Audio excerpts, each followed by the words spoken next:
परम पूज्य गुरुदेव, परम वंदनीय माता जी सूक्ष्म रूप से विद्यमान है। नमन करता हूँ, मानव मात्र को प्रणाम करता हूँ। दोस्तों, आदि शक्ति माँ गायत्री प्राणों की देवी है, जो प्राण रूप से मानव के साथ साथ जितने भी जीव जंतु वृक्ष वनस्पति हैं उन सभी को हम प्राणी कहते हैं। तो प्राणी जितने भी कहलाते हैं, प्राणी कहलाने का अधिकार प्रत्येक जीव को केवल प्राण के कारण मिला है, और ये प्राण आदि शक्ति माँ गायत्री है। दोस्तों, प्राण ऐसे सूक्ष्म तत्वों से बने हैं जो आँखों से दिखाई नहीं देते हैं। जिस प्रकार से बिजली तारों में बहती है लेकिन बिजली दिखाई नहीं देती है, हाथ लगाते हैं तो करंट लगता है तो पता लगता है कि बिजली है। इसी प्रकार से ये जितने भी जीव शरीर अलग अलग तरह के धरती पर विराजमान हैं, उनमें दोस्तों मुख्यतः विशेष जो सबसे अद्भुत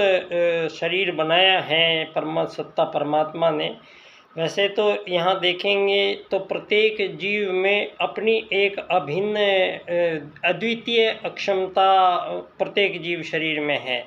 दोस्तों, यहाँ छोटी सी चिड़िया ऊपर आसमान में उड़ जाती है, कबूतर आसमान में उड़ते हैं, तोते आसमान में उड़ते हैं। तो आसमान में उड़ते हुए जीव दिखाई दिए हमें। हमने धरती पर मानव से भारी भरकम जीव हाथी दिखाई दिए, शेर दिखाई दिए, ऊँट दिखाई दिए। और मैं यहाँ मानव को दोस्तों, मानव के साथ साथ यहाँ कुत्ते, बिल्ली, हाथ में मगरमच्छ पानी में दिखाई दिए, मछलियाँ पानी में दिखाई दी। तो यहाँ सब विभिन्न रंगों से आकृति प्रकृति में शारीरिक रूप से सभी विशेषताएं संपन्न हर प्राणी में विशेष संपन्नताएं उनमें भरी हुई हैं। और वो प्रत्येक जीव शरीर अपने जीवन काल को लेकिन तभी तक पूर्ण करता है जब तक उस जीव शरीर को आदि शक्ति माँ गायत्री का प्राण उपलब्ध होता है। दोस्तों, यहाँ तीन बातें जो आ रही हैं धरती पर इस समय, जो मानवों को बहुत ही आवश्यक है ये समझ लेना। और क्योंकि हम एक ऐसी अद्भुत दुनिया में प्रवेश कर रहे हैं जहाँ एक तरफ विज्ञान के आर्टिफिशियल इंटेलिजेंस के प्रयोग से लेके आर्टिफिशियल जनरल इंटेलिजेंसी की प्राप्ति की ओर मानव ने कदम बढ़ाए हैं। और यहाँ ये साबित अब हो गया है दुनिया में कि आज धरती पर पिछले 2500 वर्षों से जो मानव धरती पर यहाँ काम किया है, मानवों के द्वारा जो भी कार्यक्रम यहाँ संपन्न किए गए हैं, चाहे वो दोस्तों शारीरिक रूप से अगर हम देखें तो कि किसान मजदूर वर्ग है जो मेहनत करता है, पसीना बहाता है और वो इस प्रकार के कार्य करता है। दोस्तों, इसी प्रकार के सभी कार्य थे। फिर इनमें कार्यों में गुणवत्ता और भिन्नताएं, कुम्हार मिट्टी से बर्तन बनाता है, सुनार सोने से चीज़ बनाता है, लोहार लोहे से चीज़ बनाता है। तो इस प्रकार से मानवों को जीवन जीने के लिए जिन चीज़ों की आवश्यकताएं यहाँ धरती पर पड़ती गई, और मानव ने उसी प्रकार की वस्तुओं का निर्माण यहाँ उतनी मात्रा में ही किया जिससे उनका सबका बेहतर जीवन आगे प्रगतिशील हो। लेकिन यहाँ पर जो भी मानव ने चाहे वो किसी भी प्रकार के कार्य किए हैं दोस्तों 2500 वर्ष से पूर्व, यहाँ सबसे पहले जो प्रकृति है, प्रकृति को सभी संसार में आदि दे हमारे पूर्वजों ने से इस प्रकृति को पूजा है। इसका मतलब प्रकृति जो ये माता है, ये जो धरती माता है, ये सब आपस में इनका ऐसा सामंजस्यपूर्ण यहाँ पर दृष्टिगोचर एक दूसरे से संबंध हुआ है। और दोस्तों, ये खाली धरती का ही नहीं, ये दोस्तों संपूर्ण जितने भी पेड़ पौधे वृक्ष वनस्पति हैं उन सब का पर्यावरण में सबसे ज़्यादा योगदान है। अगर मानव जीवन या अन्य जितने भी जीव जंतुओं का जीवन धरती पर संभव हुआ है तो वो दोस्तों इन पेड़ पौधे वृक्ष वनस्पतियों के कारण ही यहाँ पर संपूर्ण जीव पनपे हैं। तो और ये बात अभी इसी शताब्दी में, पिछली शताब्दी में हमारे ही भारत के प्रोफेसर जगदीश चंद्र बसु वैज्ञानिक हुए हैं, जिन्होंने कई बार ये प्रयोग करके बताया है मानवों के समक्ष कि पेड़ पौधे भी मानवों से बात करते हैं, मानवों के सुख दुख में अपनी प्रतिक्रिया तुरंत व्यक्त करते हैं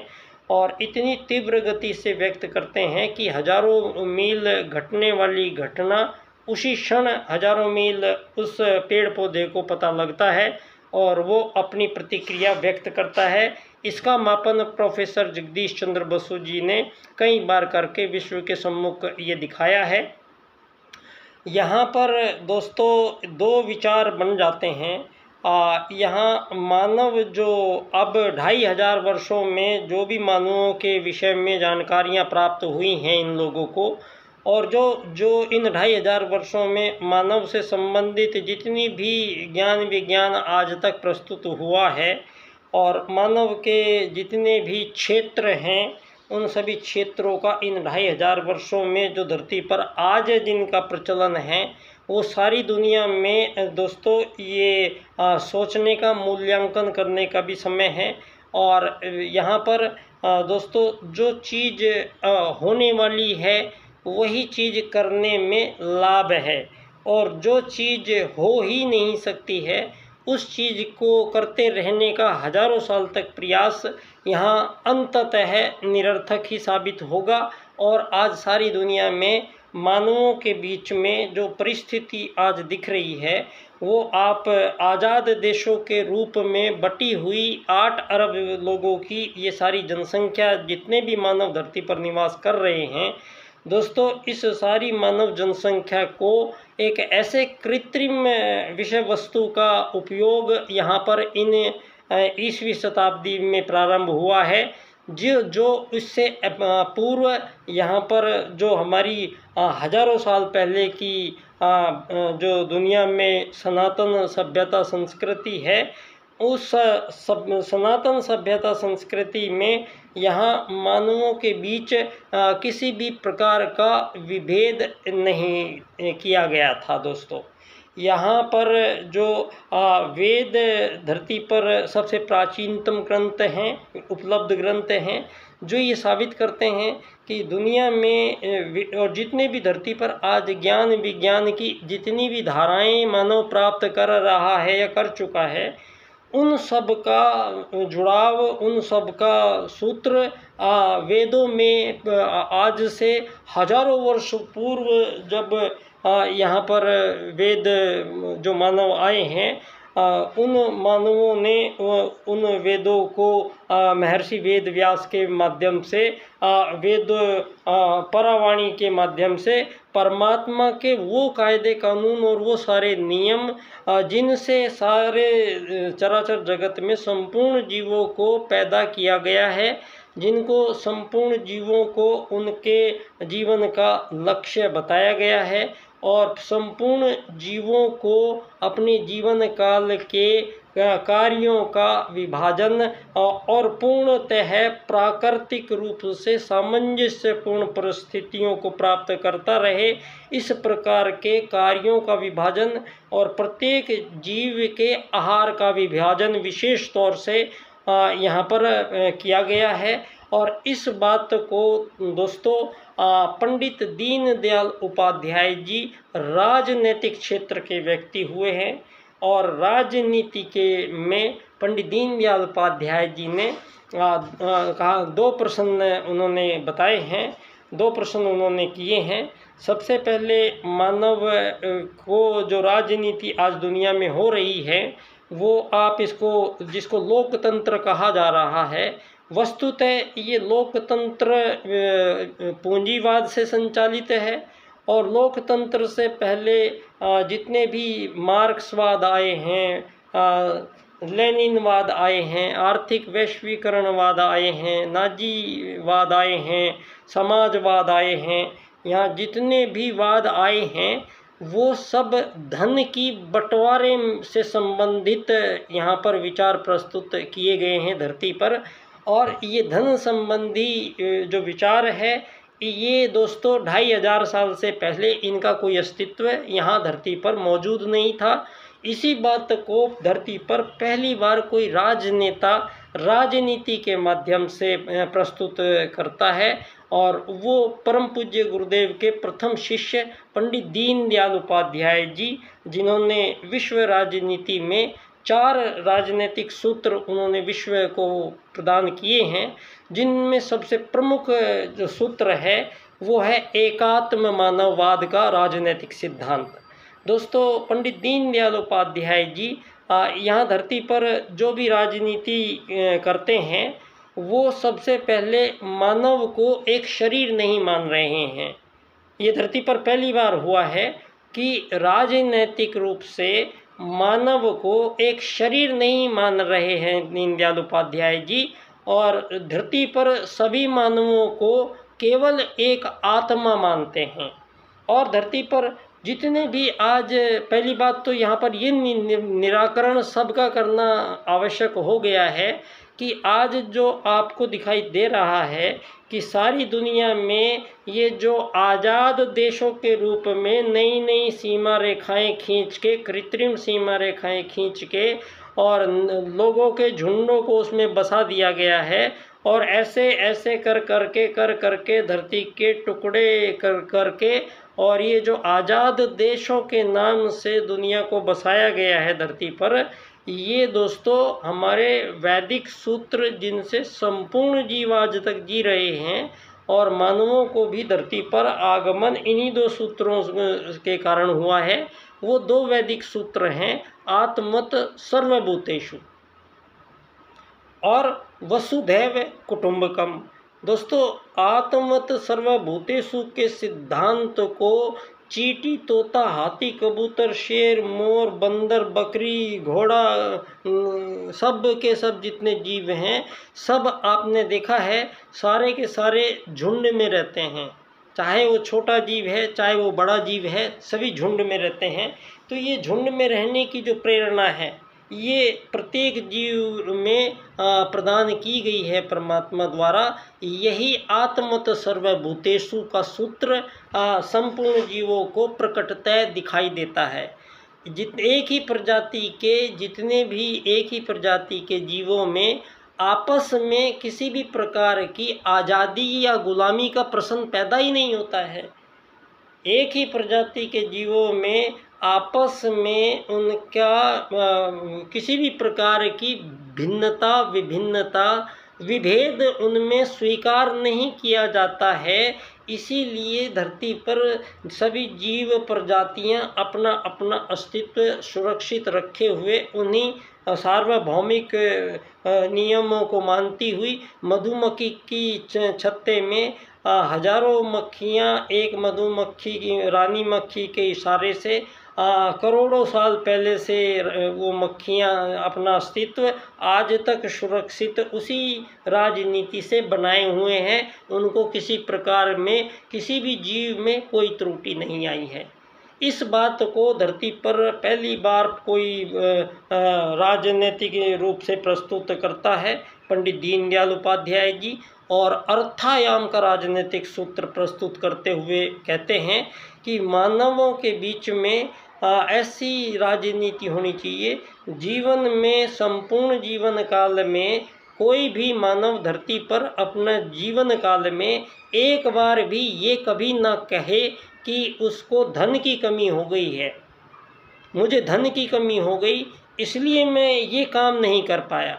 ये जो कहना है धरती पर मानव का, ये मानव के लिए ये नहीं कहेगा मानव आज के बाद में। अर्थायाम की राजनीति ये दुनिया में अगर हम इम्प्लीमेंट करते हैं तो दीनदयाल उपाध्याय जी एक ऐसा राजनीतिक दर्शन लाए हैं दोस्तों, जिसमें ये जो अमीर गरीब मालिक नौकर का सिलसिला जो ये 1000 साल से बनाया हुआ है मानवों के बीच, ये सारा का सारा ठीक किया गया है, और मानवों के बीच संपूर्ण विभेदों को समापन करते हुए एक ऐसा राजनीतिक दर्शन समस्त विश्व को प्रस्तुत किया जा रहा है जिसमें ना कोई अफ्रीकन होगा, ना कोई अमेरिकन होगा, ना कोई क्रिश्चियन होगा, ना कोई बुद्ध होगा, ना कोई हिंदू होगा, ना कोई मुस्लिम होगा, ना कोई सिख होगा, ना कोई विकसित होगा, ना कोई अति विकसित होगा, अल्प विकसित होगा, अविकसित होगा, एससी होगा, एसटी होगा, जनरल होगा, ओबीसी होगा, ये भारत होगा, ये पाकिस्तान होगा, ये गोरा होगा, ये काला होगा, ये धनी होगा, ये निर्धन होगा, ये बलवान होगा, ये ताकतवर होगा। ये सारा का सारा जो बनने बनाने का विधान धरती पर मानवों के बीच पैदा किया गया है, ये केवल मानवीय चिंतन की त्रुटियों का परिणाम है और विशेष तौर से मानवों के द्वारा धरती पर जो पिछले 2500 वर्षों में और विगत 500-700 सालों में कुछ एक नैरेटिव यहाँ पर स्थापित करने की कोशिश की गई मानवों के बीच, और यहाँ पर कुछ ऐसे वैज्ञानिक प्रयोग इन लोगों ने किए पश्चिम ने, और यहाँ जितने भी सारी दुनिया में आविष्कार हैं ये सारे पश्चिम वाले अपने नाम उसका पेटेंट लेके और सारी दुनिया को ग्रेविटी की खोज इन्होंने की, टीवी की खोज इन्होंने की, टेलीफोन की खोज इन्होंने की, सारी खोज इन्होंने की। एक इस प्रकार का नैरेटिव स्थापित हुआ।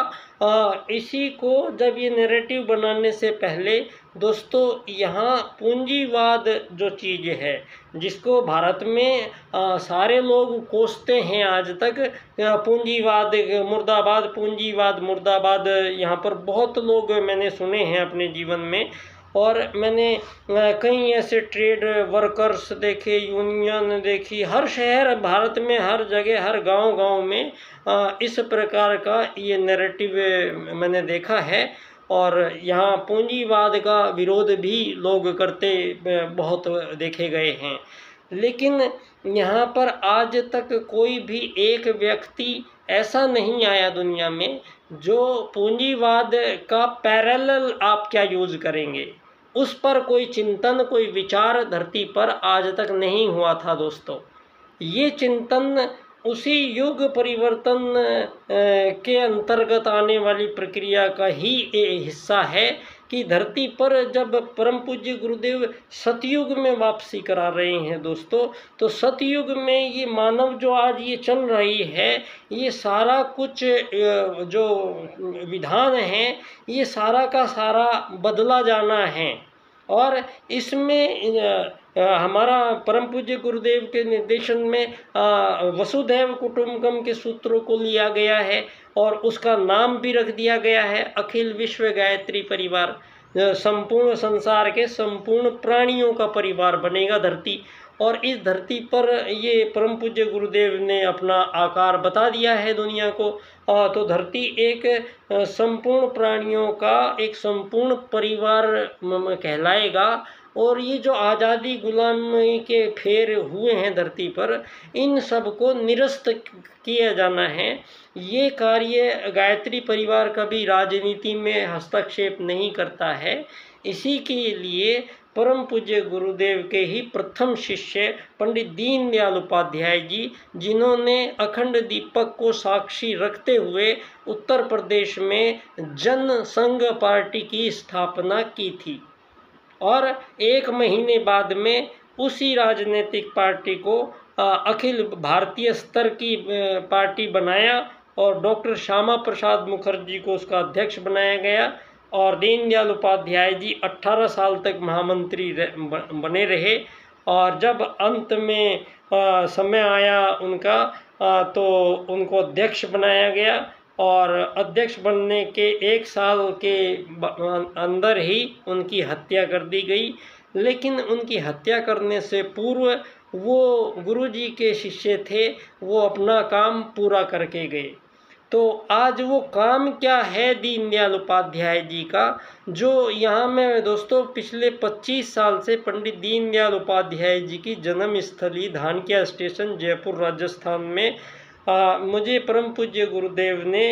यहाँ पर 25 साल से मुझे यहाँ पे रखा है। तो वो पहले समझ नहीं आ रही थी सारी बातें, तो लेकिन समय इसमें मेरा लगा है। अब मुझे ये पता लगा कि परम पूज्य गुरुदेव ने मुझे यहाँ पे क्यों भेजा था, और उन्होंने ये अब दीनदयाल उपाध्याय जी की जो ये गायत्री परिवार में तो कोई भूमिका नहीं है, लेकिन विश्व को जो नई राजनीति का निर्धारण इन्होंने किया है वो परम पूज्य गुरुदेव के ही सूत्र आत्मत सर्वभूतेषु को सिद्ध किया है। तो आत्मत सर्वभूतेषु की सिद्धि इस बार दीनदयाल उपाध्याय जी राजनीति में करते हैं, और वसुधैव कुटुंबकम समग्र व संपूर्ण वैश्वीकरणवाद होगा। आप जो वैश्वीकरणवाद कह रहे हैं वो उसमें उसको समग्र व संपूर्ण वैश्वीकरणवाद होगा, ना धरती पे बस एक अखिल विश्व गायत्री परिवार के रूप में वसुधैव कुटुंबकम होगा, और धरती पर निवास करने वाले संपूर्ण मानव जाति एक आत्मा उनका परिचय होगा, एक समान आत्मा मान के यहाँ पर इस प्रकार की राजनीति दीनदयाल जी लाए हैं अर्थायाम की, कि किसी को धन की कमी नहीं होगी जीवन में, कोई कह नहीं पाएगा, और न किसी के पास धन की अधिकता होगी। एक ऐसी दुनिया जहाँ आज ये अमीर गरीबी मालिक नौकर के रूप में विज्ञानों की खोज और अमीरों का सारी दुनिया को भोग और प्रदूषण दुनिया भर के कारण यहाँ 70% जनसंख्याओं का बुरी तरह से शोषण और ये मानसिक यातनाएं और मानसिक बीमारियां, और इस कदर भ्रमित धरती पर मानव चारों तरफ, आज ऐसी परिस्थिति में अब एक ये नैरेटिव्स जो स्थापित होने हैं सतयुग के वापसी के रूप में। दोस्तों, यहाँ धरती पर सतयुग में जब मानव आए तो ना ही कोई राजा था, ना कोई प्रजा थी, ना कोई दंड था, ना कोई दांडिक था। इस प्रकार से मानव स्वभावतः ही आत्मत सर्वभूतेषु और वसुधैव कुटुंबकम के सिद्धांत के अनुसार अपने जीवन में यहाँ डार्विन और चार्ल्सवाद के अनुसार मानव नहीं आए हैं। यहाँ अब ये 2000 साल को छोड़िए, आज दोस्तों जितने भी ये धरती पर आज आपको अलग अलग धर्म दिखाई दे रहे हैं, सारे धर्म के चक्कर में यहाँ 1000 वर्षों से एक दूसरे की कत्लेआम मानवों के चल रहे हैं। तो ये 2500 साल पहले मानव यहाँ पर 7000 साल पहले भगवान श्री राम भारत में जन्मे थे, और उन्होंने अपने जीवन काल में श्री राम सेतु पुल बनाया था, और वो पुल आज आपका नासा सारी दुनिया को सैटेलाइट की जो पिक्चर प्राप्त हुई है पानी के नीचे की, वो सारे पुल की चित्र नासा दिन ने दिखाए हैं, और उस पर उसकी आयु 5 से 7 हज़ार वर्ष पूर्व मानव निर्मित पुल है। ये बात सिद्ध होते ही, ये बात धरती पर सिद्ध होते ही आपका 2500 सालों का ये डार्विन और चार्ल्सवाद निरस्त होता है, ऑटोमेटिक होता है।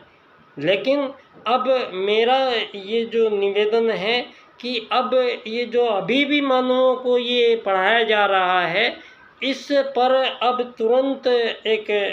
सारी दुनिया में एक बहस का मुद्दा आ गया है कि मानव जीवन कोई मछली बंदर से इंसान नहीं बने हैं।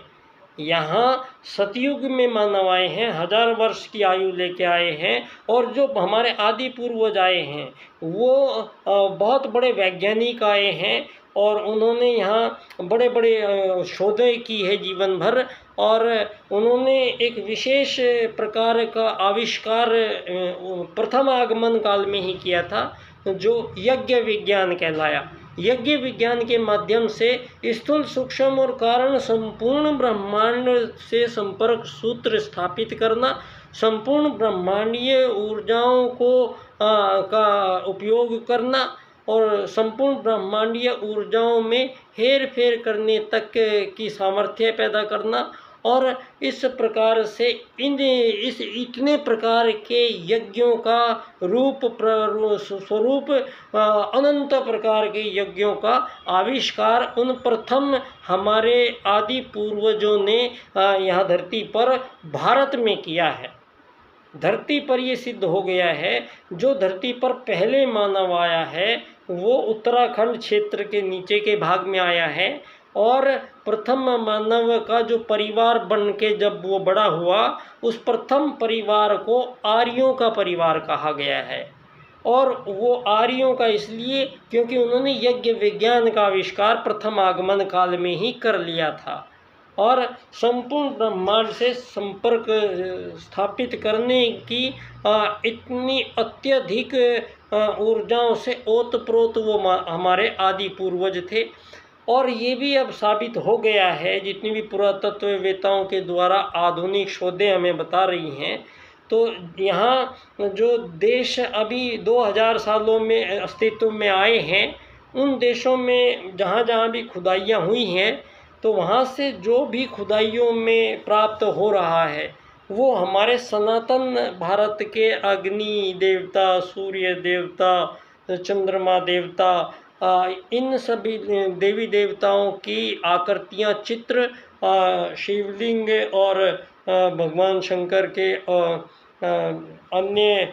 इस प्रकार के ही सब प्रमाण मिल रहे हैं, जो ये साबित करते हैं कि वो 10,000 साल पहले वहाँ पर रहते थे। 20,000 साल पहले अभी गोवा में और तमिलनाडु में उधर जो आधुनिक अभी रिसर्च चल रही है पुरातत्ववेताओं की, उनके द्वारा 20,000 वर्ष पूर्व अति श्रेष्ठ सभ्यता का पता लग चुका है। जैसे जैसे विज्ञान और बढ़ेगा, वैसे वैसे सनातन भारत के दिग्दर्शन होते चलेंगे।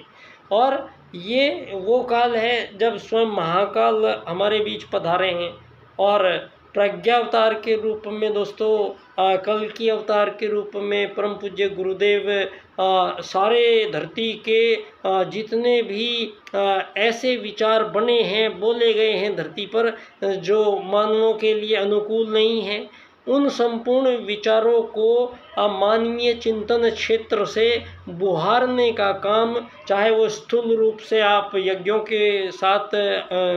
उपस्थित होंगे, यज्ञों से समन होगा, और संपूर्ण मानव जाति का कल्याण और संपूर्ण जीव जगत का कल्याण करने का जो पूरे युग परिवर्तन का जो ये प्रकल्प है, इसकी मूल धुरी में यही उसी सनातनी आदि पूर्वज आर्यों के द्वारा विकसित किए गए उस यज्ञ विज्ञान का ही परम पूज्य गुरुदेव उपयोग कर रहे हैं। और सारे संसार में यज्ञ विज्ञान के माध्यम से ही संपूर्ण विश्व कल्याण की आहुतियाँ प्रदान करते हुए संपूर्ण विश्व में स्थूल, सूक्ष्म और कारण स्तर पे संपूर्ण परिवर्तन का ये वो समय आ गया है जब युग परिवर्तन का जहाँ असर दिखाई देगा आप। तो अब